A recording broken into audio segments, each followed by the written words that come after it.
As we head into Upfront and Newfront season, the industry is preparing for the announcements that will shape the ways in which advertisers, marketers, creators, and media platforms will engage with and monetize content.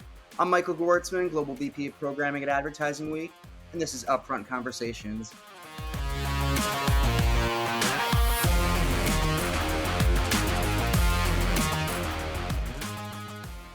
Today, I'm joined by the founder and CEO of ReachTV, Lynnwood Bibbens. Woody, thank you so much for joining us today.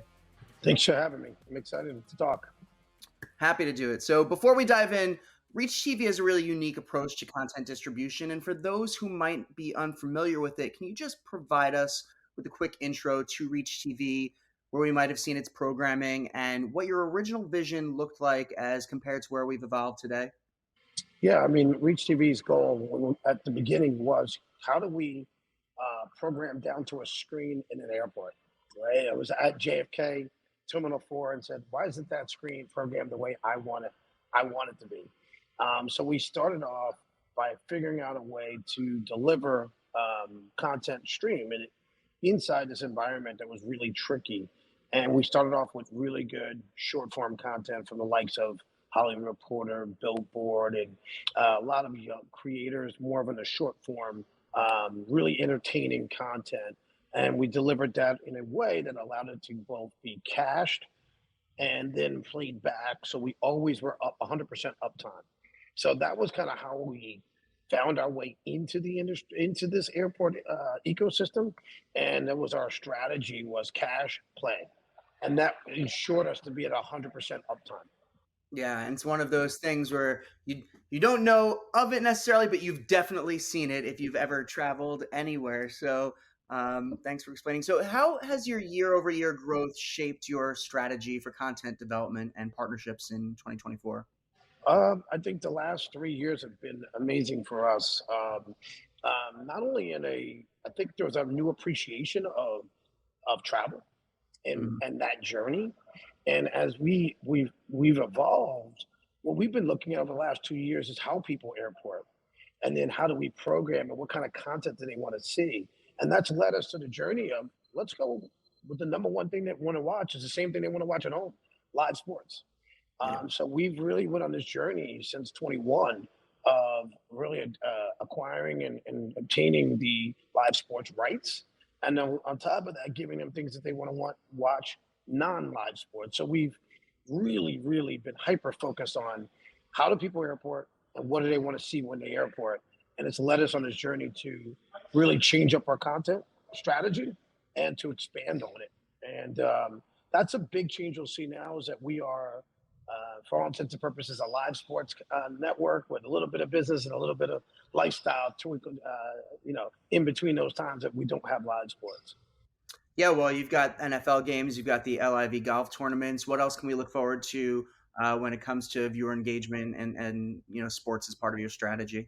Of course. I mean, NFL was, just that we have every 288 NFL regular season games, playoffs and Super Bowl. We have that for the last 2 years. We also have the pregame shows, which nobody really talks about, but it's a super engagement part when, I'm in a fantasy league for now 28 years. So having that fantasy league, having that last minute ins and outs. We get that from the Fox NFL Sunday. We get the Amazon pregame show. We get the NBC Sunday night. So we're really blessed with our contract with the NFL. And it's been a win-win for both parties. Live Golf has been amazing because you know who's playing every week. So we have stars every single week. And then when you go into college football and college basketball, both men and women, it's been amazing to be able to have all these different content rights. I mean, the next one is NBA. We're been a big partner. We had signed an agreement, and now we're expanding that. But we're about to launch our first thing with the NBA, which is amazing. We're so excited about it. That is one of our biggest goals. And then we're going to start moving to, as you go through, there's other sports that we have our eye on that are really specific to our audience that really love it. We find that people love women's sports. We, when you talk about golf, there's a natural progression, which is tennis. So, as you start to think about all the things that really matter to our audience from a live sports perspective, we'll be focused on those this year and going into 25. Yeah, women's sports is having a huge year, and congrats on the NBA deal. That's awesome too. Given your strategic approach, and it's a really unique distribution model, as we said, how do you leverage data to determine, what resonates with the audience? I'm sure there's a very diverse audience. It's travelers, right? And just using that data to provide advertisers with their most effective placements. So we've been investing in data since we started. I came from a tech background, so when there was nothing to do with it, I said we're still investing. So we were opting in, doing surveys, collecting name, address, email address, first name, last name, all that from the beginning. And what's happened now is obviously that's become super valuable in a cookieless world. And what we've done to make it even more advantageous for the advertisers is we've integrated into all of the major data agency data platforms: Epsilon, Axiom, M1, Mercury, all of them. And we've matched our devices inside of their environment. But now we're able to look with the planning team and do a 360 approach from the minute someone books all the way through their entire journey and back to their home. Our advertisers can talk to our travelers, and we can look at how they airport and what message we want to tell them on that entire journey all the way back to their home. That's really interesting. Now, beyond sports, which we've spoken quite a bit about, what other unique formats and series are you working with? Are there any new ones that you're exploring that you could share with us? Yeah, I mean, we're announcing tomorrow, which is amazing. We have a new show called Dollar Bill with Bill Rancic. It's all about the finance and structures and everything. And Bill's amazing dude who owns construction and restaurants and an investor and just an amazing, amazing dude. We have another show that we're doing live. It's called Market Movers Opening Bell. We're shooting from the iconic New York Stock Exchange floor. That's 1 hour every day, every morning, Monday through Friday. That's a new series launching May 1st. We also have multiple series coming from Maria Menounos. We're super excited about where she's producing them for us. We're exclusively being delivered across Reach TV. And we wanted to bring people that people love. Like Maria is a person that everyone across the country loves, and she really understands how to talk to travelers and tell you the story about how to travel. So we're really, really, really excited about it. The with her, we have two different shows with the New York Stock Exchange. It gives us a unique approach at focused on how we can talk about AI, blockchain, and data and the effect it has across there. So one of the interviews and some of the people that we already have on there are airlines who are using like chat bots to really talk to people on their journey.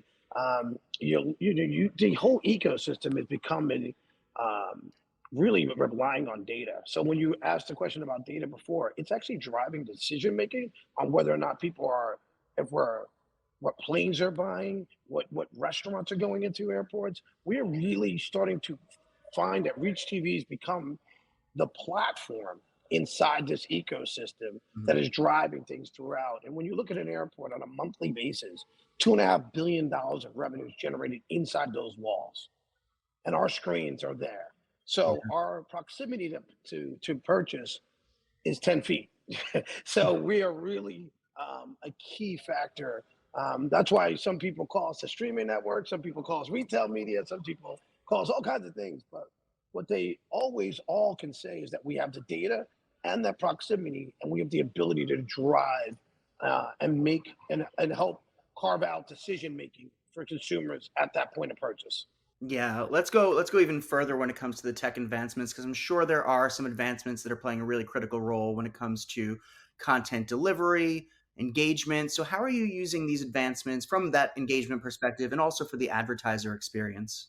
I mean, so go back to the beginning of what I said. I Yeah. mean, we're able to program content and advertising from all the way down to the screen. So we program nationally, then we program regionally, we program by airport, we program by terminal, we program by gate, and by screen. So we sometimes have in the same terminal something playing at Buffalo Wild Wings, another thing's playing at the gate, or another thing playing in United Lounge, and something else playing here. So our ability, and it's because of our technology and the way we did the cloud and our delivery system, it allows us to program based on the environment that's in. and we have data that backs that up that lets us know who's there. So Mm. we are fully integrated with our partners at concessionaires, fully integrated with our airports, and looking at data and knowing who's in that airport. So that is really what drives all of our engagement. Such an interesting differentiator. In what ways is Reach TV's approach to content curation unique compared to, say, traditional broadcasting and streaming platforms?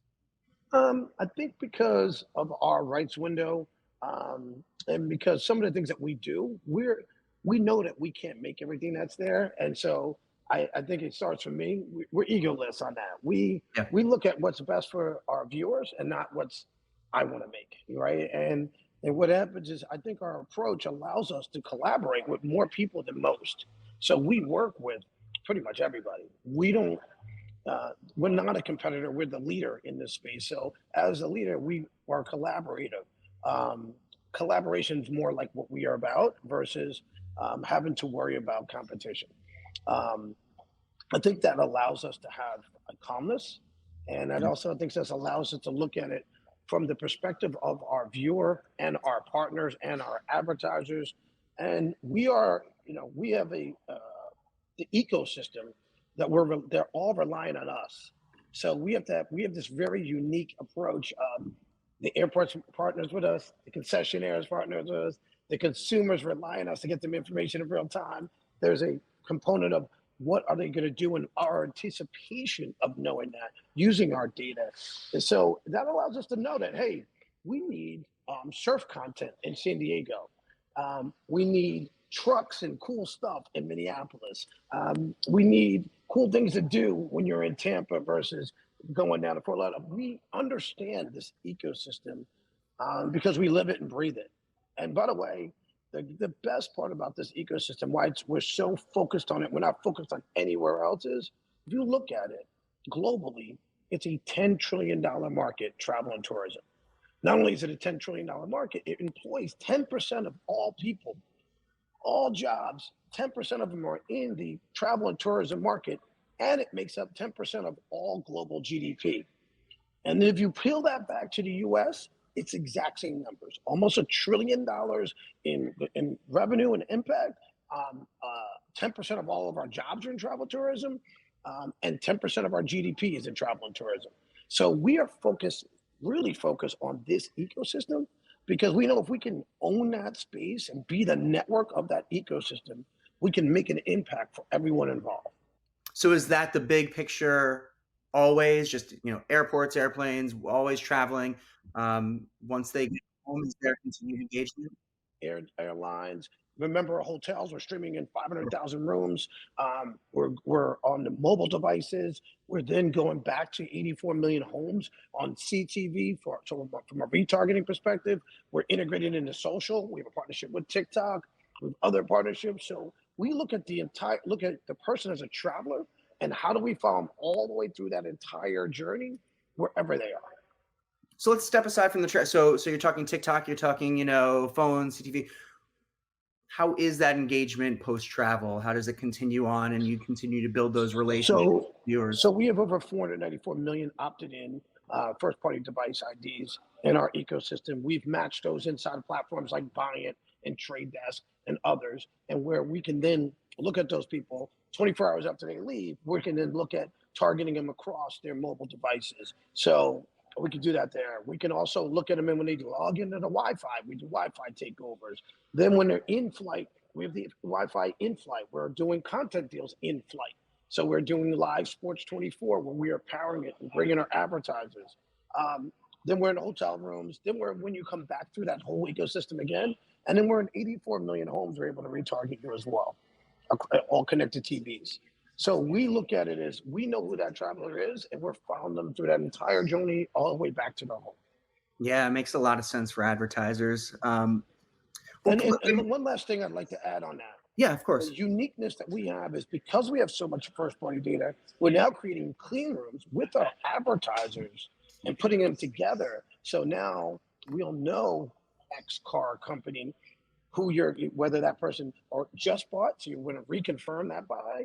or have an older car, you want to tell them to get a new one, or hey, they're in the market for a new car. and here's what you want to do. So we have that ability to match our data with their data and then be able to target those customers. So really getting down to the nitty gritty and more, and also everything. We've probably have 100 case studies showing that we can drive and prove and guarantee attribution.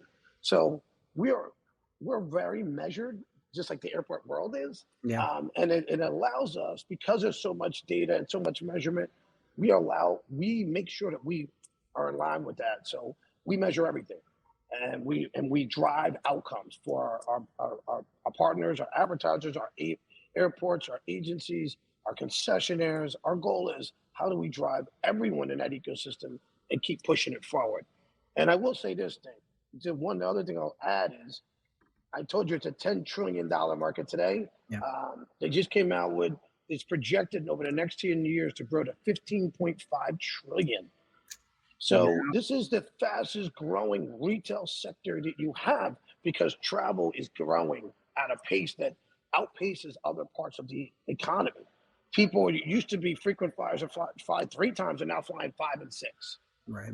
Right. So this is a market that we know if we can dominate and own, it's just going to keep growing. That's why you don't hear us talking about other verticals. We are very focused on where we are, and we are very focused with everybody in our ecosystem that we're going to deliver them these travelers. It's a smart strategy. And you teased a little bit of the announcement for tomorrow. You mentioned NBA. Are there any other teasers or at this point, like spoilers, right, that you could share in regards to the upcoming content that you're going to, really make an impact with? Dollar Bill with Bill Rancic.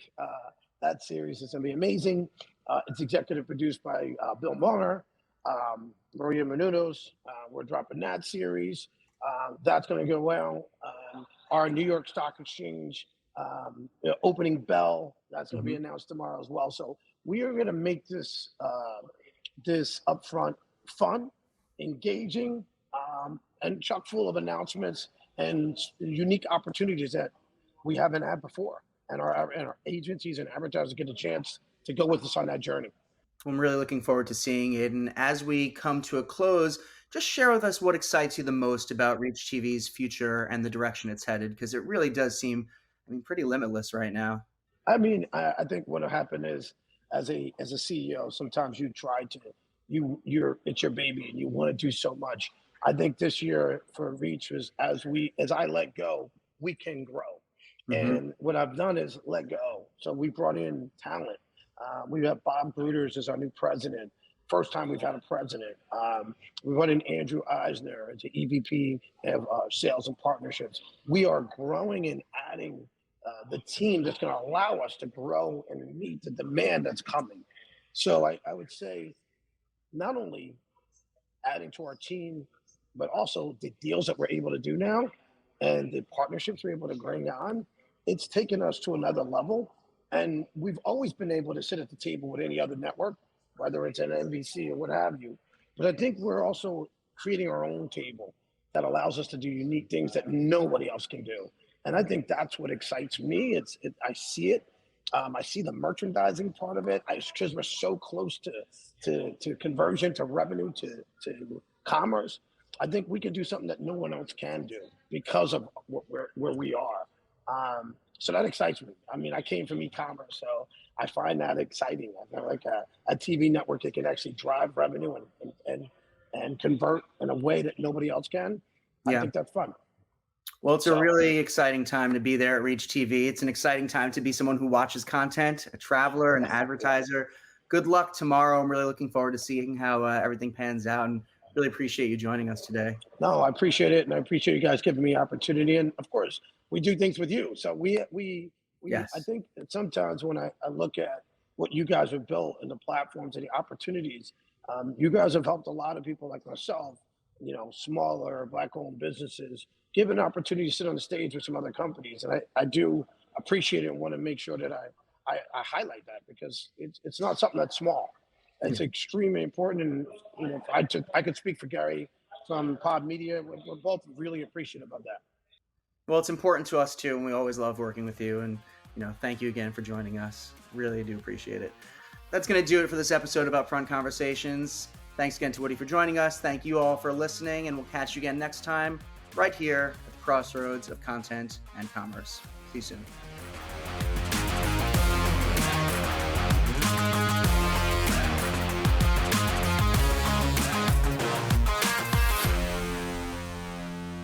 Thank you for listening to Upfront Conversations, a podcast from Advertising Week. If you enjoyed this episode, please consider sharing it with friends and colleagues and leaving a positive review on your platform of choice. For more content from Advertising Week, the global leader in events and content for the advertising, marketing, and technology industries, visit www.advertisingweek.com.